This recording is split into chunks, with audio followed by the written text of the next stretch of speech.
Sourire aux lèvres, ils sortent étonnamment satisfaits de ce rendez-vous.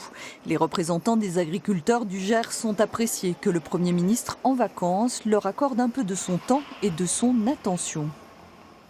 C'est un symbole, c'est-à-dire d'avoir vu et d'avoir pris conscience que c'est vrai que l'agriculture est en difficulté, en grande difficulté, et que les crises sanitaires, coup sur coup, notamment la crise aviaire que l'on a vécue dans le Gers là actuellement, et bien sûr la crise du fipronil dont que l'on ne peut pas éliminer des débats actuellement, montre qu'on doit choisir un autre mode de production et que le mode industriel est obsolète. Déception tout de même, car le Premier ministre s'est exonéré de toute promesse au secteur sinistré. On n'a eu aucune déclaration, aucune annonce.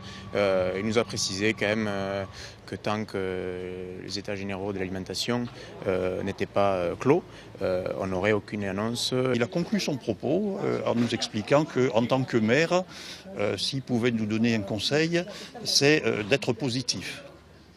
Et c'est vrai que, globalement, le constat qui a été fait par les professionnels est assez négatif, parce que je crois qu'il y a quand même quelques années qu'on est dans une sorte de marasme. En accord avec lui-même, le Premier ministre applique la positive attitude. Question grippe aviaire, le gouvernement n'aurait pu mieux faire. Sur l'épisode de 2015-2016, l'ensemble des versements n'a pas encore été assuré et je sais que le ministre de l'Agriculture, Stéphane Travert, met une pression considérable sur les instances administratives pour que ces versements puissent avoir lieu dans les meilleures conditions et le plus rapidement possible. Sur l'épisode 2016-2017, nous sommes dans le calendrier qui a été convenu.